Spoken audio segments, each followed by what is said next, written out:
Hey and welcome my friends to a little basic champion guide of FIORA. I tried doing this like 3 times now, but I'm gonna do it in one go now. I think that's the best. And yeah, we're gonna start off by showing you my runes that I'm using. And keep in mind, this is always just what I am using. So you can use a basic 80 rune site with crit damage, magic resist, physical damage and armor. But what I'm using is FIORA slashing runes.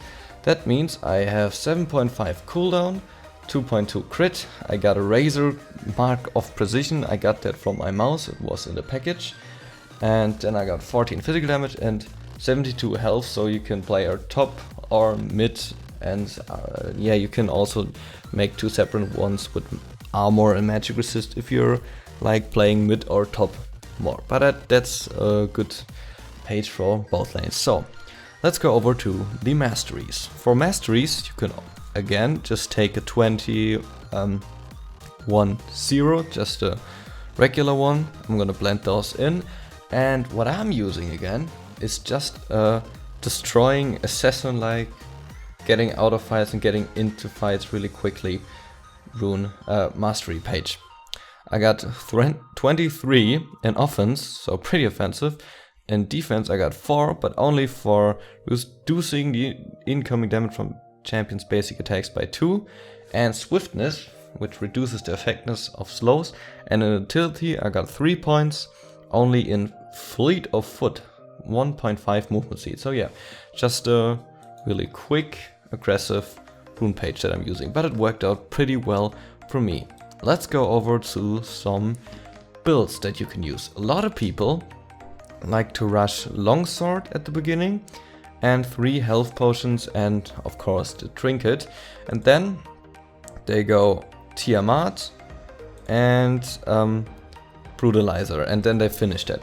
But for me that didn't quite work as well. Also a lot of people take Hydra and then Black Cleaver. What I do is I take a Doran's Blade or a longsword and 3 health potion, depends on my lane opponent, and then I normally rush Hydra, then I take less Whisper, and that damage spike is so tremendous, it's just crazy. After that I take Bloodthirster. That's just a normal build that I take for the most times. Then Trinity Force, and now you gotta look at your opponents and think to yourself, are there a lot of mages or whatever? Then you can take Spirit Visage, which increases all healings received by 20, which is pretty crazy with her abilities. With her vitals heal more and her ult heals a lot more. And or you could, for example, pick Randuin's or Warmox or even Black Cleaver if you feel like it. That's just the build I'm using. I find it pretty good, but you can change it around a bit, or just take Guardians for example. Yeah, there's a lot of options there. I thought about making a quick rundown of her abilities. I'm gonna do that, but just a really quick one. Her passive applies vitals on the side of the enemies. If you hit them, you get a little heal and basic attack damage. You gotta use that in the laning phase a whole lot, because that's your main damage output and you can poke your enemy out of lane. In the situation I'm showing you, I'm fighting against a Yasuo, and what is pretty bad against it is he has a shield, and whenever I proc it, I just like I destroy his whole shield, but I'm not really poking. So you should normal hit, wait for that, and just Q then for the vital. Also the Q is just rushing a bit in front of you, and in a circle it tries to hit the nearest enemy, but I think it prefers champions if you click on them. And also it prefers to hit the vital. So if you're in a good position, it is probably guaranteed to hit the vital. The W parries any ability or basic attack, and if you parry a hard CC, that means a knockup or stun or anything, and he's standing in your W line that you kind of shoot out, then he's gonna get stunned.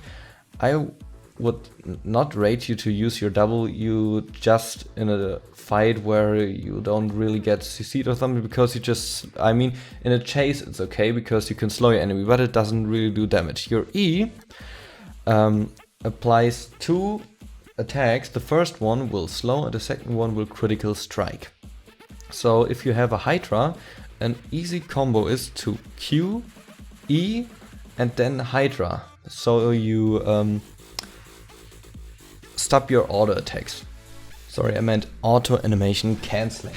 And in the end game you can pretty much one-shot AD carries with that. Also you can, like for example Vayne, her E ability which knocks you away, if you are fast enough you can W and then you just stun her, and well, then she's pretty much dead. So you can pick out AD carries really well, and that's like your main thing you gotta do in late game probably.